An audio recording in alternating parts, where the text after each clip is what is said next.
Elupaikade hääled. Räägime looduse taastamisest ja hoidmisest. Lind on õhus, kala vees, inimene looduses. Tere kuulama taskuhäälingut Elupaikade hääled.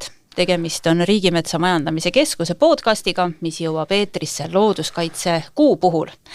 Ja kui kõige esimeses episoodis oligi juttu sellest, milline on olnud looduskaitse ja looduskaitseline tegevus läbi ajaloo ja miks ja kuidas neid looduskaitsetöid tehakse nii Eestis kui ka mujal maailmas, siis järgmiste saate episoodidega võtame ette mõned elupaigatüübid ja nende elanikud.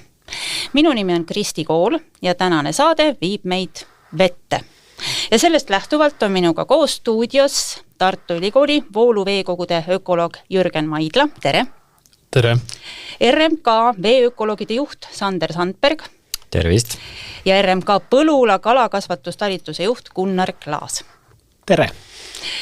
Enne kui liigume nende juurde, kes elavad vees, alustame inimestest ja ma palungi, et te kõik räägiksite, kuidas te oma elukutse juurde jõudsite ja siis natuke sellest ka, mis see teie töö õieti on, mida te teete. Alustame Jürgen sinust. Mina olen üsna noorest peale perega ja ka vanaisaga käinud matkal ja tihti oli ka siis veekogude ääres kalastamist ja puutokkides tõnge tegemist. Siis see kasvas edasi sinna, et hakkasime sõbraga käima forelli püüdmas, kuna tol ajal ma isegi ei uskunud, et Eestis on forelli, see tundus nii eriline. Nüüd ma muidugi tean, et on üsna tavaline kala meie jõgedes. Aga sealt edasi siis hakkaski väga huvitama see jõgi ja jõge ümbritsev maastik ja nüüd õpin Tartu Ülikoolis seda ja uurin jõgede taastamist. Kõige üldistatumalt mind huvitavad seosed veekogu ja kalda vahel ja ma vaatan, et kuidas erinevad inimmõjud koos vooluveekogusid mõjutavad ja mõjutanud on. Selleks olguses nagu Eesti ülene jõgede sirgeks kaevamine ja lihtsamaks muutmine, kui ka paisutamise mõju laiemalt ja siis spetsiifilisemalt kalade geneetilisele mitmekesisusele. Nende teemade juurde jõuame varsti juba süvitsi, aga jätkame oma tutvustusringiga. Sander, miks vesi? Miks vesi? Natuke pean siin isegi kopeerima võib-olla Jürgenit, et ka märksõnad, et väga suur selline tänapäeva võib-olla sõnastuses influencer oli mul ka vanaisa, et ja kodujõeks on mul tegelikult Lääne-Virumaal asuv Seljajõgi ja need jutud, mis siis nii-öelda sellest Seljajõest pärinesid nii-öelda võib-olla isegi 50-ndatest, 60-ndatest, kuidas seal oli erinevaid kalaliike kuni vimmani välja, keda meil täna on ilmselt ainult võib-olla Kasaris ja Pärnus. Et see pani mind nagu rohkem mõtisklema, et miks see tänane olukord selline on, et Seljajõest on saanud ainult tõesti võib-olla selline forelli ja lõhejõgi. Ja selle taustal võib-olla ma jõudsin siis samuti Eesti Maaülikooli Tartu, kus ma õppisin rakendushüdrobioloogiat ja olen töötanud ka eelnevalt Keskkonnaministeeriumis kalavarude osakonnas ja olen oma tegevuses siis võib-olla tõesti rohkem keskendunud paisude eemaldamisele ja rändetõkete avamisele, aga ka ilmselgelt edaspidi ka rohkem vaatame seda sama jõgede piki ja laiasuunalist toimimist ja kuidas need veel paremaks saada. Praegu sa oled RMK-s veeökoloogide juht ja RMK ja vesi ei ole nagu väga esimene asi, mida oma vahel seostaks. Jah, vesi ei ole, aga kuna...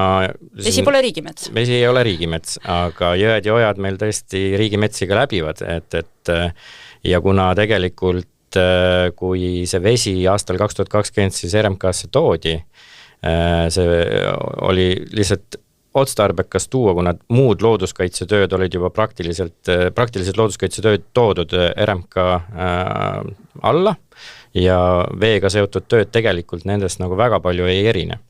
Et siis tehti selline strateegiline otsus, et praktiliste tööde elluviimise eest hakkab vastutama võib-olla Eestis RMK edaspidi. Ja tänaseni see nii on, me oleme siis kasvanud 3 veeökoloogi võrra, et see tööpõld on tegelikult lai, meie jõed on killustunud ja vajavad natukene võib-olla meie abi. Ja Gunnar, Põlula kalakasvatustalituse juht, no las ma arvan, käisite kalal? Jah, sellel on vist kaks poolt, et üks on tõesti nii, et isaga kaasas kalal ja sealt tekkis ilmselt see seos, et kala ei karda ja kalaga tuleb tegeleda ja kala on vahva. Aga teisest küljest oli ka siis, kui oli ülikooli astumine dokumendi sisse või esitamise aeg, et siis ka sõbraga koos sai sarnastele teemadele sisse viidud ja ühe sõbraga saigi siis astutud Mereakadeemiasse kalapüüki ja kalakasvatust õppima. Ja hiljem olen ka Maaülikoolis oma õpinguid täiendanud ja praeguseks hetke, või Maaülikoolis siis kalandus- ja rakendusökoloogia erialal õpinguid täiendanud ja tänaseks juba üle 12 aasta siis RMK Põlula kalakasvatuskeskust juhtinud. Kui tihti sina ikka veel selle üllatusega kokku puutud, et kas RMK-l on kalakasvatus ja kas siis mõeldakse ka järgmisena seda, et see on koht, kuhu võiks sööma tulla? Viimase avaliku uuringu järgi on vist kas iga 10 või iga 20 inimene teab umbes, et RMK sellise asjaga tegeleb, aga eks me teeme selle nimel tööd, et rohkemad inimesed teaksid ja huvituksid, sest tähtis on ka see tagasiside, et millised need kalad siis seal veekogus on ja millised inimeste tähelepanekud on, et kas nendest asustamistest on tulu, ei ole tulu või iga killuke on nagu tähtis, et lõpptulemust veelgi parandada. Seda vist teatakse rohkem, et Põlula on koht, kus kasvatatakse kalu, eks võib-olla lihtsalt ei osata RMK-ga seostada, aga Põlulas on see ajalugu ka natuke pikem.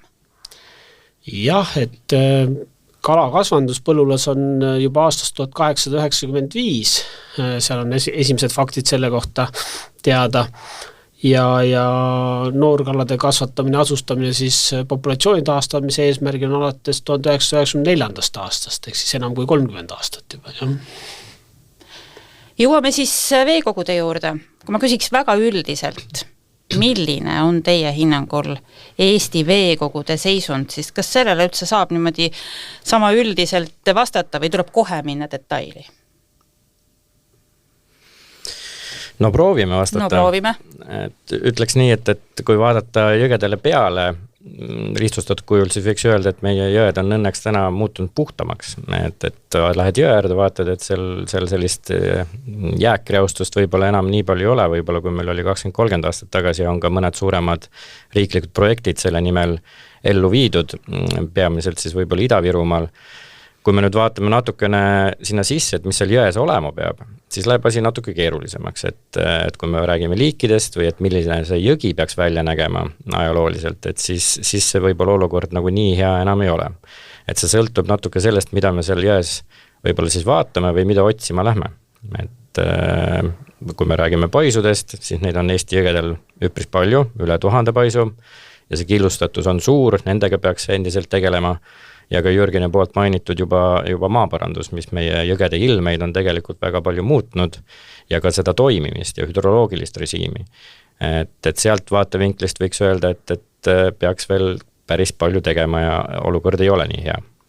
Sa mõtled siis seda, et sina vaatad jõele peale, ütleme siis selle pilguga, et nii, jõgi, ta on paisutatud, see tähendab, et ühel hetkel on jõele rajatud ette pais, mis on tekitanud siis sellise väiksema paisjärve, Eestis on neid väga palju, või siis kui jõgi on sirgeks kaevatud, sina näed eelkõige neid kohti, eks ole, kui me räägime jõgede tervisest. Jürgen ilmselt vaatab sinna nagu rohkem sisse, et kes seal elab. Ja kuidas me selle järgi saame öelda, kuidas on meie veekogude tervis? Ma täiendaks Andrit nii palju, et kui vaadata Euroopa skaalat, siis Eesti jõed on selles suhtes paremas seisus, et need on looduslähedasemad, neid on vähem muudetud ja meie asustustihedus inimeste poolt on juba lihtsalt palju väiksem.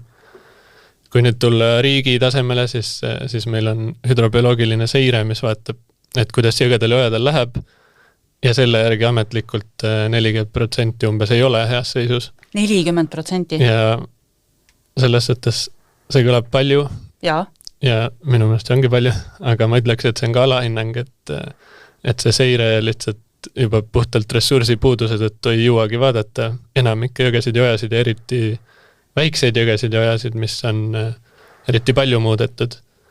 Ja ma ütlekski, et minu enda näiteks kaardianalüüsi järgi on vähemalt 40% jõgesid ja ojasid sirgeks kaevatud, aga see on ainult sirgeks kaevamine, et sinna sisse ei lähe veel hajuriostus ja paisudega jõgede killustamine. Ja just see probleem ongi see, et neid jõed ju läbivad kogu riiki ja eramaid ja ja riigimaid ja need mõjud, mis neid ümbritsevad, on selles suhtes nagu mitmetahulised, neid mõjusid on palju ja nad võimendavad üksteist. Sa mainisid seiret, kas see siis tähendab seda, et vaadatakse, kui palju mingit liiki kuskil on või vaadatakse kuidagi mitme liigi koosmõju, et mida seiratakse üldse, mille põhjal, kas on mingid indikaatorliigid näiteks, kus sa oskad öelda, et minu tulemused ütlevad, et ei ole asi hea? Ja, riiklik seire selles, et on kooskülas Euroopa Liiduga. Euroopa Liidus tehakse üsna sarnast moodi, on veepoliitika raamdirektiiv, kus vaadatakse väga palju erinevaid näitajaid, seal on putukad või põhjalooma elustik, on kalad, on vee kvaliteet, on vee taimestik. Ehk siis vaadatakse üsna laialdaselt, võib-olla väike probleem on see, et need vaadatakse väga ühes kohas, et jõgi oma teekonnal on päris pikk ja muutlik.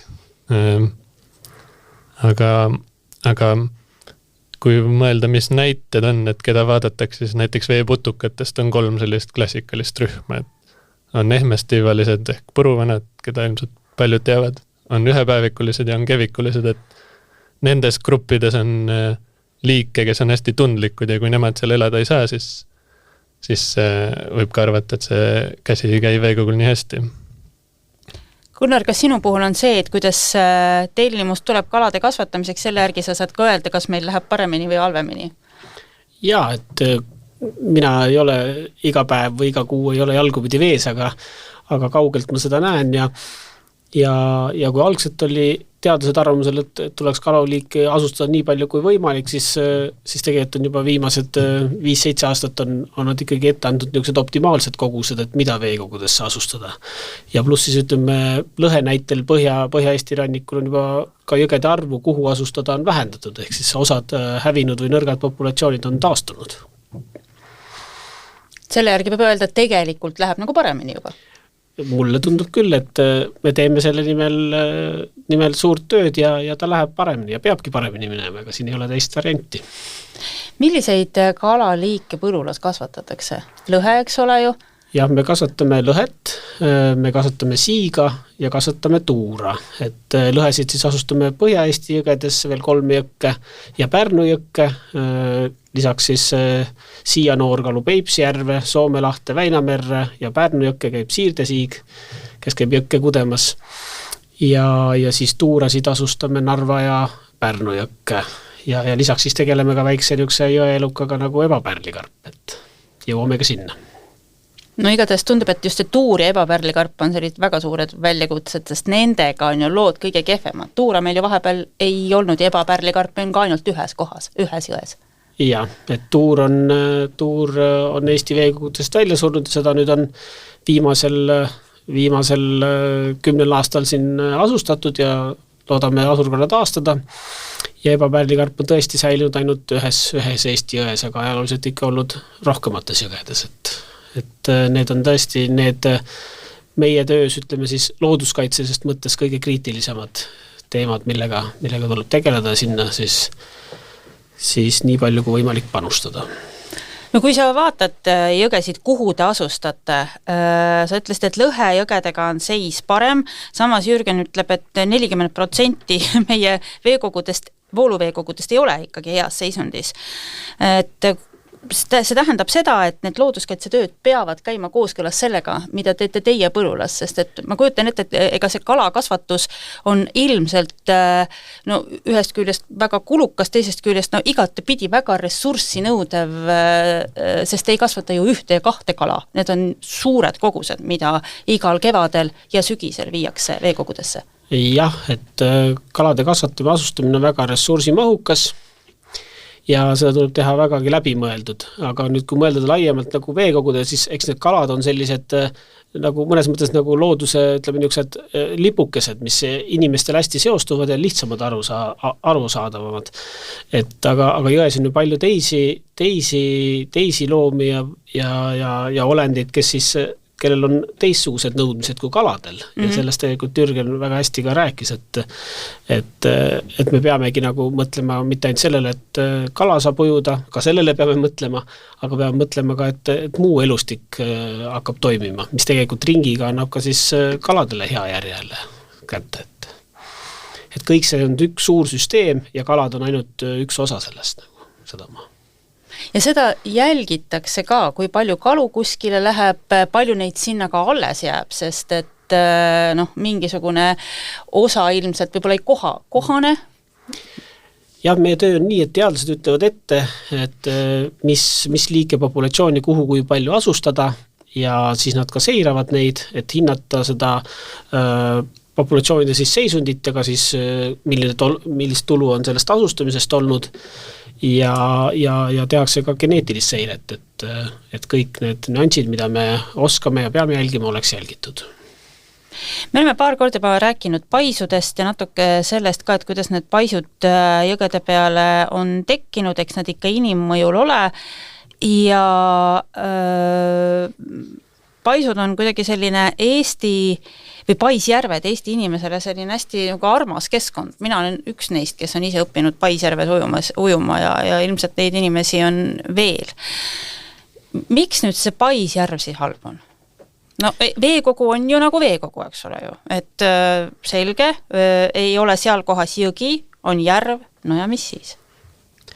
No esimene probleem ongi selles, et kui siin kaladest edasi minna, et ta takistab kalade rännet oma ajaloolistele kudealadele, et me oleme need blokeerinud, kui me räägime merega ühenduses olevatest jõgedest ja nendest liikidest, me oleme ka oma sisejääd tihtipeale väga killustanuks teinud, et ei ole Eestis harv juhus, kus meil on ühel jõel olnud ajalooliselt kuskil 10-15 paisu, et mis tähendab, et see on nagu väga-väga need kalad, kes on siis kahe paisu vahele jäänud ja peaksid seal ka aasta ringi elama, neil on väga kitsad lood. Võib-olla neil on kitsad lood siis nii-öelda selle kudemisaladega, neil on kitsad lood võib-olla toidubaasiga ja nad peavad ka elama siis erinevatel aastaaegadel, et ka need rändevajadused on tegelikult päris suured, mida me tegelikult võib-olla inimesena siis igapäevaselt ei märka või ei näe. Ja teine asi on see, et nagu sa mainisid tõesti, et vesi on vesi, aga tegelikult ei ole see paisjärv oma olemuselt selline traditsiooniline järv, sest sinna taha kogunevad siis setted, mis jõest traditsiooniliselt peaksid kogu aeg allavoolu rändama, kuniks võib-olla merre või mingi, kuhu iganes see jõgi siis suubub. Ja need setted hakkavad tekitama siis ajas probleeme. See paisjärv hakkab siis toitelisus suureneb, ta hakkab kinni kasvama ja me olemegi täna jõudnud siis sinna faasi, kus võib-olla nõukogude aega rajatud paisud on oma elu jutumärkides ära elanud ja tegelikult ei ole ainult takistuseks siis kaladele, vaid hakkavad muutuma ka mitte kõige paremaks elukeskkonnaks inimestele endile. Ka inimesed hakkavad ütlema, et see ei ole enam esteetiliselt ilus vaatepilt, mida me siin näen, ma ei saa enam ujuda. Ja nüüd me olemegi tegelikult selle otsuse ees, et kas me tagame ainult kalade rände läbi mingisuguse kalapääsutüübi ja üritame seda paisjärve siis kuidagi säilitada, küsimus on, kelle jaoks, mis otstarbel ja palju see maksab. Või me taastame selle siis algupärase olukorra läbi siis paisutuse likvideerimise. Ja nagu ka Gunnar juba mainis, et mõnedel kalaliikidel ja mõnedel jõgedel tõesti on siin läinud paremaks ja need tegelikult kõige paremad näited ongi tegelikult siis sealt, kus need paisude likvideerimised on näiteks meriforelli jõgedelt juba eemaldatud ja meriforelli asustamine ka juba tegelikult põllule poolt lõpetatud, et seda kalaliiki nad enam ei asusta, sest ta peaks saama täna juba iseseisvalt hakkama. Ja tegelikult neid kumulatiivseid mõjusi, mis see paisjärv tegelikult teeb selle jõega, siis ka allavoolu, neid on tegelikult päris palju, et see võib olla temperatuurireostus, et need liigid, kellest me täna räägime, vajavad hapnikurikast ja jahedat vett, et suveperioodil see paisjärv seda vett siis liialt soendab ja allavoolu jookseb selline mitte kõige sobivam jõevesi või jõetemperatuur. Ja tegelikult võivad olla probleemid isegi pH-s, mis ei ole sobilik ja kuni erinevate haiguste levikuteni välja, mis need paisjärved siis soodustavad.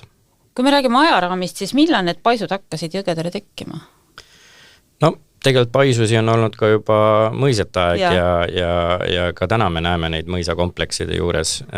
See võib-olla kõige suurem probleem ongi olnud siis nii selline 30-ndad, 40-ndad, kus sellised kas siis ajaloolisi paisutusi või ka täiesti uusi paisutusi hakati Eesti jõgedele massiliselt rajama, sest tekkis meil selline olukord, kus riigis oli elektridefitsiit ja see oli kõige võib-olla siis odavam koht ja lahendus, kus seda elektrit saada. Sellel hetkel neid paisusi rajati päris palju, need paisud rajati hästi suured, võib-olla ka liiga suured teatud jõgedele. Need hüdroenergiajaamad võib-olla ei hakanudki mingil kujul tööle, et seda elektrienergia või veeenergia ressursse seal nagu ei saadudki efektiivselt kasutada. Et see oli see hetk, kus siis nii-öelda kunstlikult öeldes need vanad paisud, mida võib-olla käitati hooajaliselt ja nad olid võib-olla puidust selliste plaatvarjadega, valati meil kõik betooni ja tekkis selline püsiv takistus, millest täna ongi väga keeruline ehituslikult ka nagu lahti juba saada, et selle paisutuse likvideerimine tõesti on omaette selline juba insenerteadus pluss siis ökoloogiline teadus seal juures. Aga üleöö ma kujutan, et ei ole ju midagi sündinud, sest et need paisud on ju päris vanad, me räägime nüüd seal juba 80 aastat, samas need lõhed on või teised rändekalad on osaliselt ikkagi veel alles. Et see võtab ilmselt siis Jürgen aega, kui mingid protsessid looduses hakkavad toimuma. Kui sa nüüd vaatad seda aega, kas on näha, et on toimunud? Et muutunud on veekeskkond? Jah, selles suhtes neid paise võib võtta kui ökoloogi vaatest kui pikaajalisi eksperimente, mida inimesed on jõgedega teinud ja seesama minu doktoride peamine uurimus, et kuidas paisud mõjutavad kalade geneetikat üles ja allavoolu. See ongi üks näide sellest, et need muutused, mis inimene looduses teeb, need on viitega tihti ja neid ei näegi kohe ja sellepärast võib ka vahel kohalike poolt näiteks tulla kommentaare, et aga siis, kui mina noori olin, siis siin oli nii palju kala, aga võib-olla siis see pais näiteks oli alles ehitatud ja mõju polnud veel avaldunud ja lisaks ei olnud siis neid teisi mõjutegeruid nii tugevaid, nagu näiteks jõgede sirgeks kaevamine. Aga kui konkreetse näide tuua, siis need paisud, kus me uurisime näiteks forelli üles ja allavoolu paisust, seal oligi näha, et kui on ikkagi selge konkreetne pais, mis on pikka aega olnud, siis need kalad, keda me püüdsime üles ja allavoolu, nad olid esiteks omavahel geneetiliselt juba eristuma hakanud ja teiseks tavaliselt oli ülesvoolu väiksem geneetiline mitmekesisus. Ja väiksem geneetiline mitmekesisus on halb, sest et siis on vähem valikut nende kalade hulgast, kes suudaksid selles kohas paremini hakkama saada, kui midagi muutub, näiteks kliimamuutuse tõttu veerežiim muutub või mingid muud asjad, millega siis alampopulatsioon peab seal kohastuma. Tookski võib-olla siin päris head 2 näidet, et üheks ongi see, et kui Seljajõele kunagi rajati varangu pais, mis on ka RMK poolt tänaselt lahendatud, siis tegelikult nendel esimestel aastatel need kohalikud inimesed ütlesidki, et kala oli palju, nagu Jürgen ütles, sest see pais takistas rännet, need kalad kogunesid sinna paisu ette ja teda oli väga lihtsasti sealt nii-öelda siis võimalik püüda, kätte saada, ükskõik kas sa siis tegid seda seaduslikult või ebaseaduslikult. Ja teine asi, mida ma killustatuse kohta ütlen, et meie tänased praktilised tööd näiteks Võsujõel nagu näitavadki, et kui need paisud on liiga tihedalt, siis selles väga limiteeritud jõelõigus need kalaliigid, kui me räägime forellist, kes on tundlik jõeforellist, siis võivadki tegelikult ajapikku tõesti välja surra, sest neil ei ole piisavalt seda ruumi, ei seda toidubaasi ega seda kudeala, pluss siis ka see geneetiline mitmekesisus avaldub siin kindlasti suurt rolli. Minu arust on hästi oluline teadvustada, et need ojad, jõed, järved ja meri omavahel moodustavad hästi suure vetevõrgustiku ja isegi kui tegu pole sellise klassikalise rändekalaga nagu lõhe ja forell, siis enamik elusorganisme liiguvad oma elu jooksul, olgu see siis toitumise ja sigimisala vahel või muude rännete tõttu ja inimesed ka ju tahavad oma elus liikuda ja kui me nüüd ei saaks Tartust Tallinna üks hetk sõita või Eesti ühest otsast teise minna, siis see oleks päris kehv. aga elustikule on see hädavajalik ja neil on vaja seda liikumisvõimalust, aga mitte ainult elustikul, et nagu mainitud, siis paisudel on palju kehvasid omadusi ja üks asi on see, et jõed transpordivad setteid ja kui setted ei saa allavoolu minna, siis see mõju võib avalduda isegi täitsa mereökosüsteemi sellel moel, et näiteks jõe deltad ei arene enam nii nagu mitmekesiseks ja selliseks elustikurikkaks, nagu nad ilmapaisut avaldaksid. Ja meil on Eestis ka kindlasti päris palju neid näiteid, kus need paisud, mis on seda setet nüüd siin 30, 40, 60 aastat kogunud, siis ega see sette eemaldamine paisu tagant ei ole selline lihtne ja odav lahendus, et on juhtunud neid nii-öelda kogemata ja on ka juhtunud kahjuks nagu pahatahtlikult, kus see pais siis avatakse ja need tõesti aastakümneid kogunenud setted lastakse siis allavoolu ühel ajahetkel hästi suurtes kogustes, mis samamoodi mõjutab siis seda allavoolu jäävat looduslikku jõesängi mattes kõik need koelmualad ja need endised elupaigad selle heliummudaga, mis sinna on ajapikku siis kogunenud.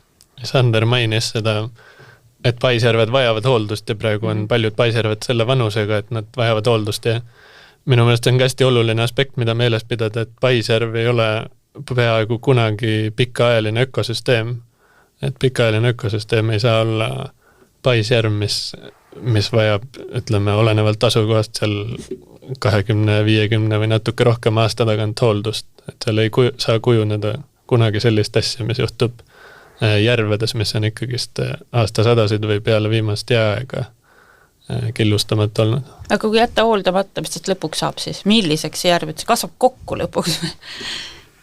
No need näited on siin võib-olla sealt samast, võib-olla Võsu jää pealt, võib-olla siin Põltsamaa jää peal, kus sinna veepeegli peale hakkabki tekkima siis kõigepealt selline taimestik, halvimatel juhtudel selline vetikamatt ja nad võivad hakata ka mingil hetkel seda veekeemiat juba niimoodi siis mõjutama või isegi ütleme reostama, et hakkab selliseid toksiine nii-öelda siis tootma või eraldama.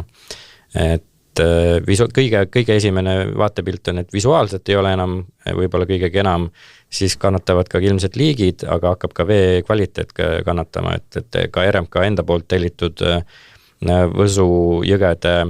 Võsu jõel asuvate paisjärvede uuringud näitasid, et sinivetikate vohamine suvel on täiesti tavaline nähtus ja tõesti igal pool ma tänapäeval ikkagi inimestele enam ei soovitaks sinna ujuma minna. Et võib suve jooksul ikkagi ka halvasti juhtuda. Et jah, kaasa arvatud ka tegelikult kaladele endale, et me tihtipeale kuuleme ka seda, et need paisjärved on mingil kujul kui veekogumid ja refuugiumid, et kui on vähe vett, siis need jäävad seal nagu siis ellu, et need kõik kalad tulevad sinna paisjärve. Reaalsus on tegelikult vastupidi, et see sete, mis seal on ja toitainete rohkus tähendab seda, et seal tegelikult on hapniku puudus, liiga soe vesi nagu supp põhimõtteliselt ja need kalad tegelikult, kes sinna siis nagu satuvad ja enam edasi või allapoole rännata ei saa, need tegelikult ka võivad tõesti sellistel ekstreemematel aastatel hukkuda. Ja jõe taastamise mõttes on paisu eemaldamine selles suhtes väga lihtne töö, et tuleb lahendada ära mingi ehitusobjekt konkreetses kohas ja sellega muutub jõgi nii üles kui allavoolu palju paremaks võrreldes siis nende teiste jõe taastamistega, mis nõuavad palju rohkem planeerimist ja palju rohkem ressurssi. Näiteks? Nagu näiteks jõe ajaloolisesse sängi tagasisuunamine või loodusliku lammi ja selle veerežiimi taastamine ja hajureostus, mida on päris keeruline ikka lahendada. Ma võin lisada nii palju, et ebapärlikarbi puhul on ka neid näited, et kus tekivad paisutused ja paisutuse taha tekivad setted, aga see karp on ise niuke väike, ütleme suured seal kuni 15 sentimeetrit, et ka nemad võivad hukkuda, kui see sette paksus on seal juba ütleme 20 või rohkem sentimeetrit, et see muudab seda kooslust juba selle sette kogunemise pealt ja siis on suurematel liikidel, keda inimene näeb ja tarbib nagu kala, et nende puhuks võib olla ka toidulaud juba hoopis teine nagu, kui see tavapäraselt oleks.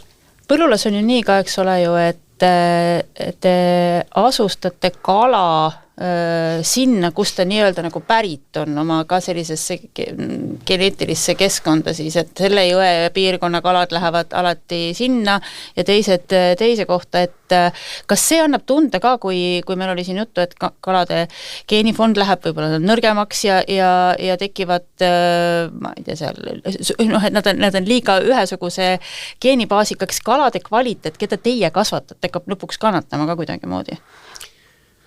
No selles mõttes, et me ise hoiame geneetilist taset läbi selle, et kui meil on lühikelaajalised paljundusprojektid, siis me paneme vähemalt 50 emast ja 50 isast sugukala materjali kokku oma vahel ja kui on pikaajalised projektid, siis vähemalt 150 emast ja 150 isast kokku, et seda siin me hoiame geneetilist mitmekesisust, aga muidugi on probleemiks see, et me tegeleme populatsioonidega, kus ongi vähe sugukalu püüda, et näiteks Soome lahe siia puhul, et me teemegi maksimumi mõni aasta, meil on 5 emast ja 5 isast, eks ole, aga siis meil see on selge märk, et me peame tegema veel võib-olla 2 korda rohkem, et saada ikkagi piisaval arvul neid vanemkalu ja et järglaselt oleks geneetiliselt võimalikult mitmekesised nagu, ja eks see lõppkokkuvõttes on, et kui palju õdesid, vendasid asustad, siis teise ringiga sealt enam sellest jätku ei tule, et on selle geneetikaga ökoloogi poolt siuke huvitav endal mõttearendus olnud, et võiks ju mõelda, et kui meil on näiteks üks jõgi, ütleme Pirita jõgi ja me tahame sinna asustada hoopis mingi teise kala, siis võiks ju mõelda, et me teeme seda geneetilist mitmekesisemaks, et väga hea, võtamegi mujalt kala. Aga ei ole selle pärast, et need kalad, kes elavad looduslikult kuskil jões, nad on pika aja jooksul kohastunud just selle jõega. Ja siis võibki olla, et kui seda geneetilist nagu mujalt sisse tuua, et siis see vähendab seda kohastumust selle konkreetse jõega ja mul meenub üks uurimus välismaalt, kus asustatigi nagu ühte jõkke kaugelt pärit kala sama liiki ja siis see oli ka lõhiline, ma ei mäleta, kas lõhe või forell ja siis see asustatud kala ajastas oma rännet mere poole teiseks ajaks, mis ei sobinud nii hästi selle konkreetse vooluveekoguga, et see on üks näide, kuidas siis, kui sa tood mujalt kala sisse, ta ei oska selles kohas nii hästi hakkama saada, kui see kohalik kala. Ja meile teadlased ütlevadki ette, et kui kuskil on asurkond on hävinud või nõrk, et kus siis seda sugukala selle jaoks püüda, et neid noorkalu sellesse nõrka või hävinud, või ütleme, et seda nõrka või hävinud populatsiooni teises jões nagu toetada ja tavaliselt on see ikkagi kõige lähemal asuv või siis ka sarnane, ütleme, vooluhulkade ja suuruse poolest, ütleme, vooluveekogu, aga tavaliselt vaadatakse geneetikat ja muid aspekte ka ja siis otsustatakse, et kust tuleb need sugukalad püüda, et siis saaks teise jõkke noorkalu asustada. No püüa mul hästi lihtsalt ära seletada, kes on sugukala, kuidas te neid pühjate, mis edasi saab? No sugukalad on täiskasvanud kalad, kellelt saab koguda marja ja niiska. Ja püüame neid siis kas teadlaste või kalurite abiga ja kui kalad on kinni püütud, siis vajadusel uinutame ja kogume kõhupristidega suguproduktid, nii mari kui niisk ja need pannakse oma vahel kokku, ehk siis mari viljastatakse. Ja mari pannakse inkubeerima, mari inkubeerib ja mingi hetk kooruvad sealt siis vassed ja sealt me siis kasvatame edasi ka erinevas vanuses noorkalu. Ja siis nad asustatakse ette? Ja siis erinevas vanuses, kas vassetena või siis lõhede puhul isegi 2-aastastena me asustame nad jõgedesse. Ja see 2-aastane lõhe, kes tegelikult seni pole ju looduslikus veekogus elanudki, ta tuleb põlulast, ta ikkagi teab, kus see tema nii-öelda kodujõgi on, sest et geneetika ütleb talle seda. Jah, et need asustamise kohad annavad teadlased ette, et kuhu asustada ja see asustamise strateegia on tavaliselt selline, et neid kalu asustatakse erinevas vanuses. Et see väike loogika seal taga on selles, et mida vähem me sekkume sellesse looduslikku protsessi, viies tagasi need kalad siis hiljem loodusesse, seda vähem või seda rohkem on nad looduslikku nägu ja mida kauem me neid kasvanduses peame ja asustame, seda võib-olla inimese moodi või inimese tahtmist järgi nad rohkem on. Et seda strateegiat ka antakse ette, et millal millises vanuses ja kuhu täpselt asustada. See on minu jaoks täiesti müstiline teema, kuidas rändekalad, kes tulevad jõest, lähevad merre, nad võivad ju rännata päris kaugele ja nad leiavad üles selle kodujõe. No kuidas nad seda teevad? kas keegi on... Mitmete liikide puhul on nähtud, et kui nad seal, kus nad sünnivad ja siis läbivad teekonna oma toitumisala näiteks lõhilased merre, et siis selle teekonna jooksul nad kuidagi salvestavad endale teadmist selle, jutumärkides teadmist selle teekonna näiteks veekeemia kohta ja siis pärast, kui nad ujuvad uuesti sinna üles, siis nad tunnevad selle ära. Ja isegi konkreetse kärestiku lähedal, et see ei pea sama jõgi olema, vaid tihti... Isegi koht. Nagu. Muidugi alati on ikkagist populatsioonides ka neid, kes ei tulegi kodujõkke, vaid lähevad ka mujale. Eks sellised eksijad ole ja eks see on selliste suuremate jõgede teema, aga jah, see koelmu põhisus või jõe põhisus, et võib-olla sellel aastal RMK poolt siis lahendatavad Pärli ja Paisud on võib-olla selle kõige ehedamaks näited, et jõgi ise siis Lõuna-Eestis Pärli jõgi üpris keskjooks, ülemjooks, viimased Paisud ja tegelikult see meriforell ja ka võib-olla jõesilm, kes sinna jõuab täna juba sinna Paisu alla, ju läbib, ma arvan, kuskil 300 kilomeetrise teekonna läbi Koiva-Vesikonna Lätist, et see tegelikult on selline päris suur ettevõtmine nendele, et aga näitab endiselt, et see kala on seal olemas ja väikse võib-olla asustamistoega põhimõtteliselt siis saab teda kiiresti turgutada koos elupaikade taastamise ja paisude eemaldamisega. Just nende nende kalade, kes lähevad siis populatsioonis, ei lähe kodujõkke, vaid lähevad mujale, eks need ekslejad, et nende pärast saab ka olla üsna kindel, et kui kuskil pais ära võetakse, siis kala tuleb tagasi sinna jõkke, sest vahel on inimestel hirm, et see kala ei tule sinna enam, et kui pais ära võetakse, aga ta tuleb ikka tagasi. Saame öelda, et alati tuleb, et ei ole tehtud selles mõttes nagu tühja tööd, et inimestel on paisjärv ära võetud käest, selle asemel on jõgi ja ei tule kala. Kas võib olla nii, et loodus ei anna andeks enam, ei tule?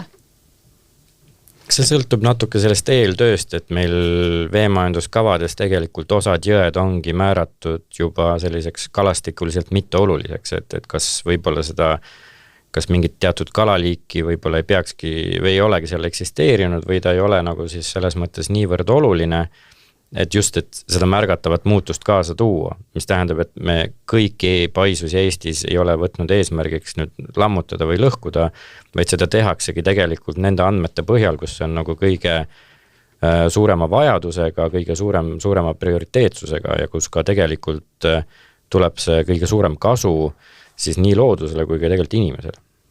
Ja inimesele me räägime siis kalast kui kasulikust toidulaua ühest osast. Kalast kui võib-olla ühest püügiobjektist nii harastuspüüdjale kui ka kutselisele kalurile, aga ma arvan, et see vaba jõgi täna pakub meil väga palju muid teenuseid, et alles lõppenud Võhandu maraton ilmselt näitas seda, et mitu korda seda süsta sealt välja pidi tirima. 4. 4, no täpselt. Et neid teenuseid, mida see jõgi pakub nii matkajatele kui ka muudele väärtustele on päris palju tegelikult, jah. Tahakski ise ka siin julgustada seda, et ei peaks vaatama, et mida see kohalik ainult kaotab, kui see Paisjärve avar veteväli ära võetakse, vaid et mida kohalik ka saab ja selles suhtes, et ka loogeldes voolav jõgi koos oma lammialaga võib olla ka väga ilus koht kohalikule kogukonnale, eriti kui sinna alale siis saab luua ka mingid puhkealasid ja matkakohtasid. Ja isegi kui ujumisest tuntakse puudust, siis kas või suurema tiigi. Meil oli juttu ka sirgeks kaevatud jõgedest ja loogelisus oli just see, mis sa siin välja tõid, et jällegi, olgu peale, eks ole, ütleme, et paisusid ei ole, aga jõgi on sirgeks kaevatud. No mis seal ikka, et lasta siis olla sirge. Mis siis sellest nii halba on? No, lihtne vastus oleks see, et see on hästi ühetaoline ja kui midagi on väga lihtne ja ühetaoline, siis see sobib vähestele liikidele. Mõnes mõttes see, et jõgi on lookleline, see ei olegi võib-olla see põhiaspekt, mida meeles pidada, lihtsalt see looklelisus on pika aja jooksul kujunenud ja näitab seda, et tõenäoliselt seal jões on eri sügavusi ja seal on erinevad tüüpi põhja, seal on liiva, kruusa, muda. Seal on sellised madalaid kaldaid, mis on ajutiselt üleujutatud ja et sellel kohal on olnud aega pikalt mitmekesiseks kujuneda. Ja mõtlekski, et mida inimene ise saab teha, et näha, mis see seisus ta jõgi on.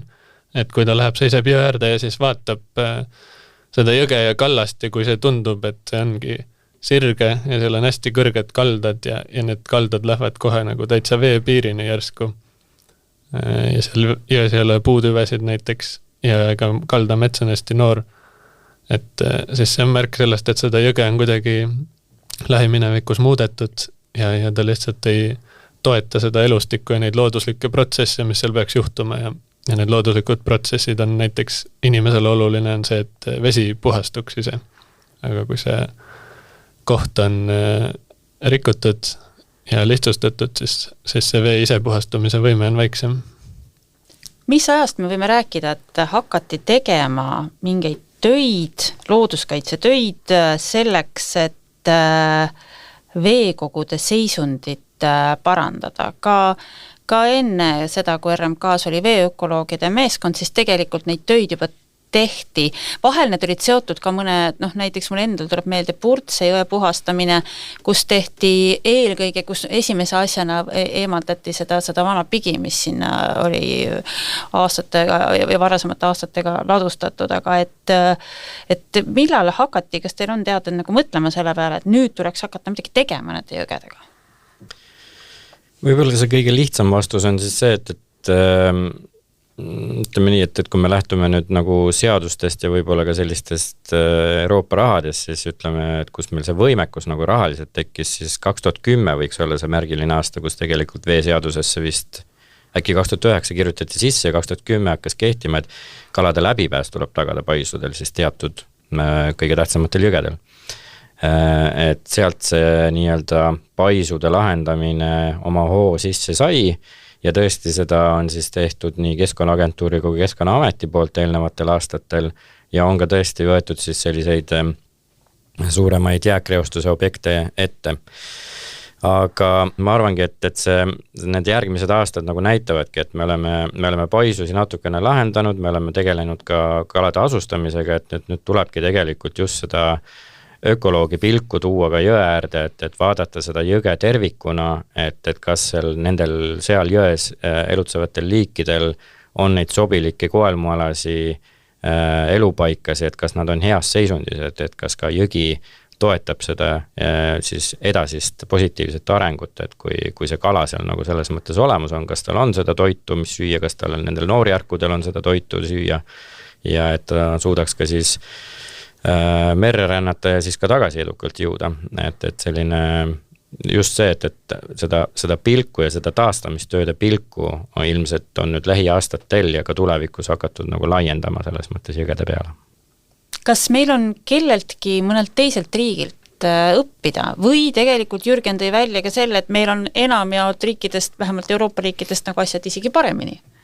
Ma arvan, et kui öelda nagu jutumärkides tänu sellele, et teistel on asjad kehvemad, ongi meil neilt ka võimalus palju õppida, kuna neil on nii palju kehvemas seisus jõed, siis neil on ka olnud kauem aega neid harjutada nende taastamist ja ma ise just tulin Inglismaalt konverentsilt, kus seal on kuskil 30 aastat vähemalt sellist mitmekesist jõgede taastamise kogemust ja nad on saanud palju harjutada asju läbi, mida ei peagi järele proovima, vaid saab nende pealt õppida, aga sisuliselt mu mõte on see, et ikkagist neil on palju rikutud jõgesid ja nad on sunnitud neid taastama ja nad on selle pika aja jooksul proovinud väga erinevaid taastamismeetodeid.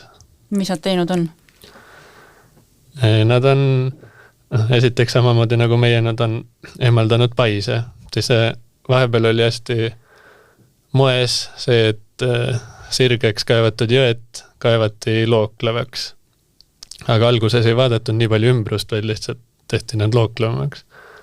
Aga nüüd siis nad on jõudnud selleni, et nende jaoks on oluline see, et taastada see nagu veerežiimi, et vaadata, et vesi või jõgi ei lõppe ainult sängiga, vaid jõgi on laiem kui säng ja kui nad vaatavad kuskil, kus on see ajalooline säng alles ja siis proovivad seda vett sinna saada ja siis tekitada siukese jõe ja märgalade kompleksse süsteemi, kus vesi ongi olenevalt aastajast kas täitsa üleõutunud või ainult seal sängis ja tekib erinevaid hargnemisi ja harusänge, et siis Ja see on see, kuhu poole nad liiguvad, et nad ei kaeva lihtsalt ühte looklevat sängisirge asemele, vaid nad üritavad leida seda, kuhu maastikusse vesi tahab minna ja et tal see vesi saaks siis aeg-ajalt ujutada üle ka kaldaid.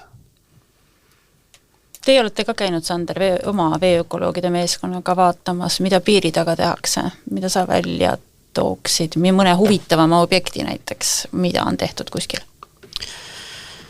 Jah, me oleme natuke käinud, eks see jällegi, see kihilisus hakkab tekkima, et sõltub, mis Euroopa riigist me räägime, et need probleemid ongi võib-olla nagu sõltuvalt piirkonnast, sõltuvalt jõest, sõltuvalt riigist täiesti erinevad, et kui me räägime võib-olla Hollandist ja Belgiast, siis seal on omad probleemid, mis tõttu on kõik jõed võib-olla siis betooni valatud ja on oma, et seal nagu puudubki põhimõtteliselt põhjaloomastik sellisel kujul. Miks nad betoonijõed valasid? Et transportida seda vett siis samamoodi jõe piirest või linna piirest nagu välja, et selline linna jõgede taastamine on kindlasti nii omaette aru, millest ka Jürgen oskab võib-olla väga palju rääkida.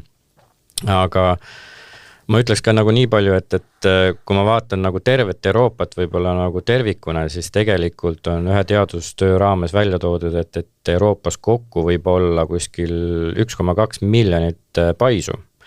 Ja kui me võib-olla teame, et võib-olla Hiinas on need kõige suuremad paisud oma mastaabilt, oma suuruselt, oma veemahu poolest ja tõesti toodavad seal ka siis märkimisväärselt hüdroenergiat, siis see just see märksõna killustatus, et Euroopas on neid hästi palju ja hästi väikseid ja see eraldatus. Et kui me räägime truupidest ja sellistest ülevooludest, mis on kindlasti Inglismaal hästi palju ja vee reguleerimisest, et oleks siis kuidagi paatidega sõidetav ja nii edasi. Ja jõuame võib-olla otsapidi tõesti siia Rootsi välja, kus on ka ajalooliselt kasutatud neid jõgesi palkide transpordiks ja tehtud seetõttu see jõgi hästi sirgeks ja steriilseks kõikidest kividest nagu kõik kivid välja võetud. Et neid probleeme on nagu hästi palju ja erinevates piirkondades erinevad. Et Eestis on nagu kindlasti oma põhirõhk ja teistes riikides võib-olla teised. Ja võib-olla selle miljonilise paisude ulatuse kontekstis me oleme minu teada viimase Tamrivuul reporti alusel eemaldanud 9000 paisu Euroopast, mis tegelikult numbriliselt võib tunduda hästi suur. Eestis ma jään nüüd täpsen vastuse numbri nagu võlgu, sest me oleme ka väga palju selliseid kompromisslahendusi teinud, kus Paisjärve pallas ja me oleme kalapääsud sinna rajanud, aga selliseid puhtakujulisi ikkagi jõe taastamise ja likvideerimise, et see on tegelikult sellest 1,2 miljonist alla protsendi, et see tegelikult on ikkagi üpris väike number, et see peaks tegelikult olema kordades suurem, kusjuures hinnatud on seda, et kuskil 200 000 paisu Euroopas on täiesti otstarbeta ja kasutuseta ja lagunevad, et neid ei olegi tänapäeval enam üldse nagu vaja, mitte kellelegi. Et selles mõttes on see nii-öelda võimekus meil nii-öelda suurendada seda elurikkust jõgedes kordades suurem. Me oleme praegu rääkinud ainult jõgedest ja vooluveekogud on need, millega me ju peamiselt ka, millega RMK praegu ka kõige rohkem tegeleb. Tõsi, nagu oli ka juttu sellest, et sellestki, et jõgi on ju üks osa ühest süsteemist, et mõjutab see merd, mõjutab see järve. Kui hästi kiiresti võtta kokku, siis kui me teeme nagu jõed korda, kas siis on järg mingisuguse muu veekogu tüübi käes? No palju neid muid veekogusi nagu ongi, et meil on jõed, järved, meri ja võib-olla sellised rannikulõukad, et me juba tegelikult paralleelselt tegeleme teatud tüüpi muude veekogudega ka, et meil on mõned järvede siis tervendamise eeluuringud käimas, kus samamoodi teadlased üritavad siis välja pakkuda, kuidas siis järvede seisundit kas parandada või siis stabiliseerida, et ta ei muutuks enam halvemaks. Ja ka mõningad siis sellised endiste rannikujärvede siis taastamised ka natukene kalade läbi või kalade kaudu, selleks, et hoida seda veetaset siis seal just kevadisel perioodil kauem selles süsteemis sees, sest üks asi, mida need maaparanduskraavid ka tihti teevad, et kui see üleujutusaeg meil tekib, siis tõesti nad ongi sirged, nad ongi steriilsed ja nad on väga efektiivsed veetransportijad ja veejuhtijad, et nad viivad selle vee kiiresti ühel ajal siis ühte kohta, on selleks siis mingi jõgi või järv või meri. Et mingisuguseid töid me praktiseerime juba ka praegu siis muudel veekogudel, jah. Kui me räägime veekogudest, siis inimestel esimene mõte on, et kui midagi on korrast ära, siis see on reostus, no mingisugune väline reostus. Kas seda võib öelda, et selles osas on asjad läinud ikkagi nagu tunduvalt paremaks, et nüüd ongi see, et me räägime reostusest küll, aga mitte siis enam mingisugusest, ma ei tea, kütusereostusest või mingisugusest tootmisreostusest, vaid sellest reostusest, mis tekib looduses, kui vesi ei saa oma loomulikku teed liikuda? Ja no eks need jääkreostusasukohad on meil tegelikult teada ja kaardistatud ja vist ilmselt see sama Purtsejõgi, mida sa mainisid, ka seal vist avastati tegelikult mingid uued kohad, kus tegelikult see pigi hakkab ennast uuesti jälle väljutama. Ja see on väga keeruline ja väga rahanõudev protsess, et sellest tõesti lahti saada. Aga sellel kujul on ta tõesti, ütleme, nõukogude ajast ikkagi kordades puhtamaks saanud, kui me vaatame, millised jõed, millised linnad meie jõgede kallastel asuvad. Ja nende jõgede siis nii-öelda veepuhastusjaamad on tänastele normidele ikkagi kõik enamjaolt rekonstrueeritud ja see vesi, mis jõkke ikkagi tagasi transporditakse, on ikkagi kordades puhtam, kui ta oli siin ikkagi 60 aastat tagasi. Ja ma ka selles nõustun sellega, et siis kui linnades hakati reovett puhastama, et see aitas väga palju kaasa, et nüüd on jäänud see keerulisem probleem ehk hajureostus põldudelt ja ongi väga ka selle siuke mitmetahuline probleem, et kuidas seda vähendada, sest ta tuleb nii suurelt alalt ja raske on panna ühte kohta kinni, kus seda vett puhastada. Aga väga suureks abiks iseenesest oleks see, et kui me ojade ja jõgede ja kraavide ääres hoiaksime puhvervööndeid, kus on looduslähedusi, et seal ei majandata nii intensiivselt, sest see suudab ikkagi väga palju lämmastikku ja ka fosforit kinni püüda põldudelt. Ja seaduslikult meil on ka veekaitsevöönd olemas 10 meetrit, aga sageli seda kas ei järgita või siis lihtsalt pole see piisav. Ja puhvervööndite taastamine on ka siis üks, kus me RMK-s üritame teatud jõgedel neid puhveralasi siis nii-öelda taastada.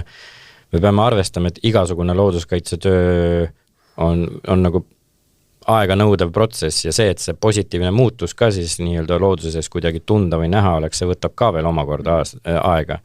Et hästi lihtne on jõed lagedaks raiuda, aga see, et sinna uuesti selline mosaiikne puhvervöönd tekitada, kus on nii suuri puid kui ka põõsavööndit, seda ju puht füüsiliselt me kuidagi kiirendada ei saa, et me saame selle tõuke anda ja me saame seda selgitada maaomanikele ja põllumajandustootjatele, et miks see on vajalik ja mõningad koostöökohad meil tõesti juba jõgede ääres siin Kasari jõestikus ja ka selle jõestikus on olemas. See tähendab puhvervöönd, et kallas on ka looduslik, nii palju kui võimalik.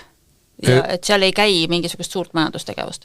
No, üks asi on see, et nagu Jürgen mainis, et tegelikult see 10-meetrine veekaitsevöönd meil täna juba tegelikult kehtib, mõningates kohtades võib-olla on see ebapiisav või mõningates kohtades on see piisav, aga selle 10 meetri sees me üritame ka siis taastada seda taimestikku, mis võiks nagu toetada ka seda, et ta tekitab osalist varjutust sinna avatud jõele, ta toetab võib-olla mingil hetkel siis seda põhjaloomastikku, kui seal need lehed jõkke langevad omakorda siis läbi lagunemise ja kõik see detriit, et mida nad siis saavad sealt süüa ja varjepaikade loomine, et kaladele siis konkreetselt, et sellised positiivsed efektid võiksid seal nii-öelda aegade jooksul kulgnema hakata.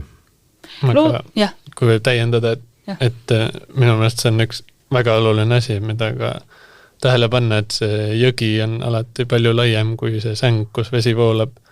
Et siin korral läbi käinud juba, et vette kukkunud puutüved on hästi vajalikud, aga selleks, et need puutüved sinna vette jõuaks, peavad nad kuskilt tulema ja selleks peaksid nad ka kaldal selles samas kohas või ülesvoolu kasvama. Ja kui mõelda, et ka jõgi ise annab maastikule midagi, siis näiteks üks ülevaate uuring, mis ilmus seal vaadata, et kaugele vees elavad putukad lendavad, kui nad saavad täiskasvanuks ja lähevad veest välja, et seal oli keskmine kaugus oli 0,5 kilomeetrit, oli see, kuhu jõuab 10% veest välja lendavatest putukatest. Ehk siis ütleme, et nad elavad vastsena jões, panevad seda jõest söödud materjali oma keha sisse ja siis lendavad osad seal kuni 0,5 kilomeetri kaugusele jõest. Seega mõnes mõttes võib öelda, et bioloogiliselt on 5-meetrine jõgi mõnisada meetrit lai. Looduses peaks ju olema mõnes mõttes nii, et on mingisugused mõjud, loodus kohaneb, kohastub, lihtsalt asjad muutuvad.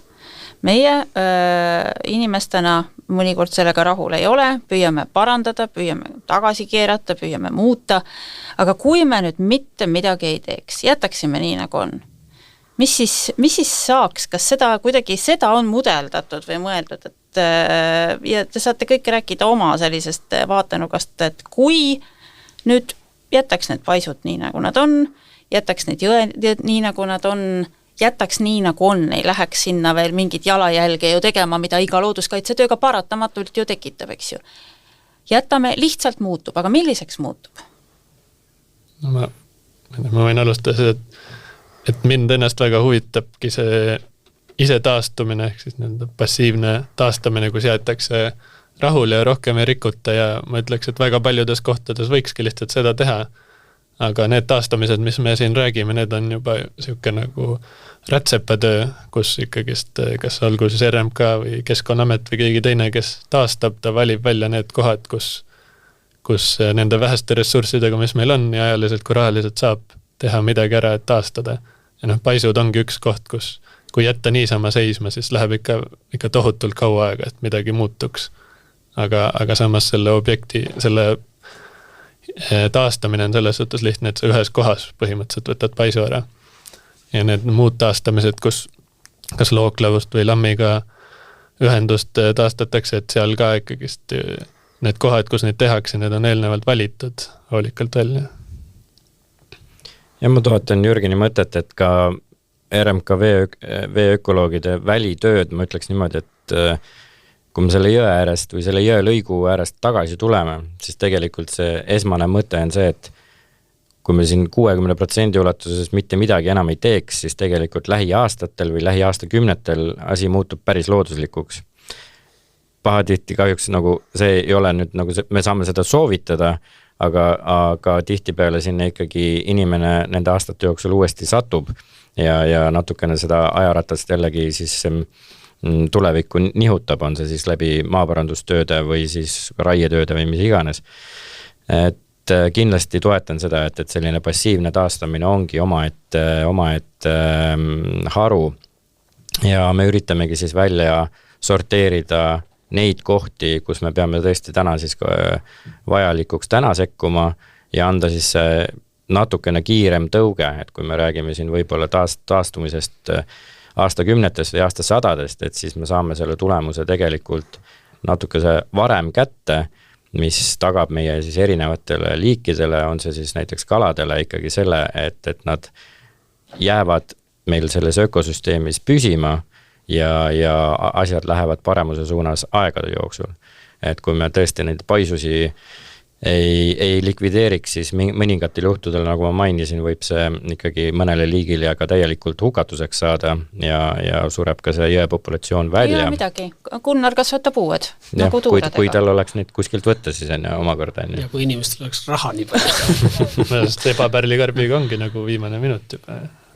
Et kui mõelda sellise astmekivide põhimõttele, siis lõpuks, kui mitmete aastate jooksul teha neid taastamistöid, siis tekib ka siuke, ütleme, astmekivide võrgustik, kui need on hoolikalt valitud ja see ei tähendagi, et kogu jõgi on niimoodi aktiivselt kopaga taastatud, vaid need astmekivid või need pelgupaigad, mis on taastamisel tekkinud, sest need on toeks, et ka liigid saaksid liikuda ja leida sobivaid elupaikasid.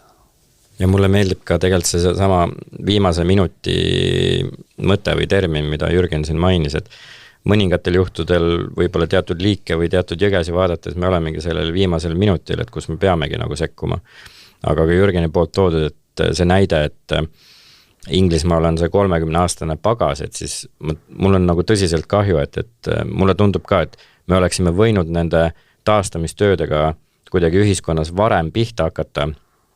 Et meie kogemus on täna see, et need inimesed, kes on näinud seda ilma paisuta jõge või seda lookveat jõge ja need on kahjuks sealt, kas siis nendelt jõgede äärest ära kolinud või on kahjuks juba manale teele läinud, aga need vähesed, kes meil täna nagu alles on, et see kõige markantsem näide ikkagi ka Saesaare paisult ja Ahjajõelt on see, et sellel hetkel, kui neid paisusi tegelikult ehitati, siis ka see inimene, kes jõe ääres elas, nende mälestused ja nende jutud on see, et nad ju teadsid, et see jõgi tegelikult sõna otseses mõttes pekki keeratakse ja nad lootsid seda aega, et millal siis see aeg tagasi tuleb, et me oleme natuke hilja sinna jõudnud, et tänased väljakutsed ühiskonnas tõesti ongi väga suured, et me saaksime kõigepealt need põhjused ära seletatud ja ka need asukohad välja otsitud, kus neid taastamistöid saab teha. Et tõesti kahju, et neid inimesi, kes on seda jõge näinud ilma paisuta, neid võiks tõesti olla rohkem, siis on meil ka seda tööd tõesti natuke lihtsam teha tegelikult.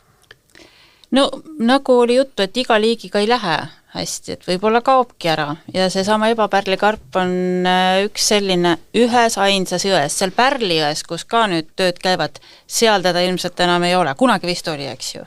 Kunagi oli, me isegi igaks juhuks ühe väikse inventuuri veel enne nende paisude eemaldamist seal jõest teeme, et igaks juhuks olla veendunud, et seal Lõuna-Eesti Pärlijõest seda vist laiapõhilist vist inventuuri ei ole tehtud, et me snorgeldame selle jõe kõik läbi veendumaks, et seda siis ohustatud liiki seal ei ole. Ka muud paksukojalised jõekarbid me kolime siis nende paisude ehitustegevustsoonist selleks ajaks eemale ja et me siis ka enda looduskaitsetöödega ei mõjutaks seda looduslikku jõge nii palju. Gunnar, 2 väga olulist liiki on siis põllule kalakasvatuse nii-öelda vastutada, tuurad ja ebapärlikarbid. Kui optimistlik sa oled, et õnnestub meil nad tagasi saada niimoodi, et nad ise elaksid, saaksid hakkama, paljuneksid looduses, et teie ei peaks neid enam sinna nii palju tooma? No ebapärlikarbi puhul ma olen selles mõttes optimistlik, et ebapärlikarpide kasvatamine meil õnnestub ja õnnestub ka jões kasvatamine. Ja kui nad on piisavalt suured, et nad juba elavad jõe põhjas mitte, ja on sellest perioodist välja, kus nad elaksid kaevununa jõe põhjas, et siis on neil suhteliselt palju lootust ja me loodamegi nüüd kas sellel või siis järgmisel aastal juba esimesed ettekasvatatud ebapärlikarbid siis jõkke asustada, et muidugi nendesse kohtadesse, mis on siis välja valitud ja neile natuke sobivaks tehtud. Ja tuurade puhul me oleme näinud seda, et meie asustatud tuurad on seal ikka kilosed ja kas paar tükki olid seal 5-6 kilosed ka vist, et see tuur kasvab ja ootame seda päeva, kui siis see võib-olla 50-kilone, võib-olla isegi 100-kilone, võib-olla nagu Maria, eks ole, 127 kilo, et selline tuur Eesti kalurisaaki või Läänemere kalurisaaki satuks, et see annaks juba märk, et tuural on võimalust ja ta saab hoogu juurde ja see oleks ju vägev. See oleks väga vägev. Mul tekkis Gunnarile küsimus seoses selle tuuraga, et on ju Läänemere ülene liik, et kui paljud riigid teda veel asustavad? Läänemere ääres asustavad kõik riigid tuura välja arvatud soomlased ja taanlased, kes ei ole leidnud nagu sellist ütleme siis jõge, et läbi ajaloost tuhnides, et oleks tuur nagu põliselt olnud, et seega tegelevad kõik ja ebapärlikarbiga tegelevad kindlasti Soome, Rootsi ja Saksamaa. Et me ei ole üksi. Tegelevad paljud Läänemere ääres kõikide nende looduskaitseliste liikidega ja nende liikidega, millel ka püügihuvi on suurem. No ja lõpetuseks tahaks mingisuguse sellise ilusa ja rõõmsama noodiga lõpetada. Ja on looduskaitsekuu ja on kevad. Millise jõe äärde soovitaksite inimestel mõnel ilusal laupäeval või pühapäeval jalutama minna ja mida te soovitaksite seal vaadata? hea küsimus, Eestis on päris palju jõgesi. No võid mituga pakkuda, üks Lõuna- ja Põhja-Eestisse, et oleks võib-olla vähem sõitmist. No kuna ma seda Seljajõge pakkusin, siis kindlasti minu kodujõgi Seljajõgi on selles mõttes alamjooks on ikkagi selles mõttes looduslik, ürgorus, kõrgete kallastega ja alamjooksul ühtegi õnneks ajaloolist paisu ei ole olnud, sellepärast ka siis kalapüüdjate seas on ta selline mekaks kujunenud. Aga ma võib-olla varastan natukene Jürgeni vastust, et mulle endale, kui ikkagi viia inimesed ja näidata, milline üks nagu looduslik jõgi ja niisugune väiksem jõgi olema peab, siis ma arvan selline Jägala jõe keskjooksult sisse suubuvad Jänijõgi ja Tarvasjõgi on sellised väga sellised vägevad kohad, mida võiks külastada. Kindlasti väga raskesti ligipääsetavad ja palju võsas seiklemist ja metsas seiklemist, aga kui jõe äärde jõuad, siis kindlasti tuleb sealt väga positiivne ja niisugused maalilised jõelooked ja pildid. Jürgen, sinu üks jõgi varastati, aga sa leiad kindlasti midagi uut. Ma mõtlesin just öelda, et ma oma lemmiki jätan saladuseks ja vihjan ainult, kus ta on. Aga et kui alustada Lääne-Eestist, siis näiteks Vasalemma jõe alamjooks mulle meeldib, kus tegelikult ka RMK võttis ära vana Veski paisu ja ma ise olen seal käinud aastaid snorgeldamas ja kallu pildistamas veel ja see on niisugune kena koht, kus on säilinud ka metsik lõhepopulatsioon ja kui tulla sinna Kõrvemaa jõgede juurde, mida Sander mainis, siis mida vaadata, siis ma ütleks, et kui minna jõe äärde ja seal on selline vana pikaealine mets, siis seal on isegi üsna lihtne käia, sest need puud on võimsad ja all on niisugune hõredam taimestik ja siis minnagi vee äärde ja vaadata, et kas te näete seda, et see veevool oleks varieeruv, et oleks kiire vooluga koht ja aeglaseid ja kas seal on mõni sügav hauakoht, kas seal on sellised madala veega kärestikud ja kas on vette kukkunud puutüvesid ja siis jälgida seda voolu seal, kas või niimoodi, et visata mingi leht veevoolu ja siis vaadata, et kuidas ta ümber selle puutüve voola pean näha, et siis see kiirus muutub ja seal on mingid keerised ja sellist nagu varieeruvast otsida. Ja praegu on ka palju linde pesitsemas, et jõgede ääres on ka tähelepanelikult vaadates võib näha ka lindu oma pesale minemas. RMK korraldab tavaliselt augustikuus neid oma looduskaitselisi töid tutvustavaid ringkäike ja nendel tasub silm peal hoida, et kas RMK veebilehe kaudu või muu meediakanali kaudu ja ma arvan, et selle jõe ääres, kus evapärlikarp elab, võiks kindlasti ära käia, et seal on natuke rõõmu ja mured ühes koos ja kui on hea juhendaja ka veel, siis saab sealt väga palju tarkust juurde, et mida me kõik saame paremini teha, sest meil kõigil on oma osa selles. Aitäh, et tulite ja rääkisite, kuidas läheb elu vee sees. Seda me võib-olla ise nii tihti selle peale ei mõtle, seda ka nii hästi ei näe, aga looduskaitsekuul tasub selle peale kindlasti mõelda, sest kui meie veed on terved, on ka elu maismaal tunduvalt parem. Kohtumiseni! Elupaikade hääled. Räägime looduse taastamisest ja hoidmisest. Lind on õhus, kala vees, inimene looduses.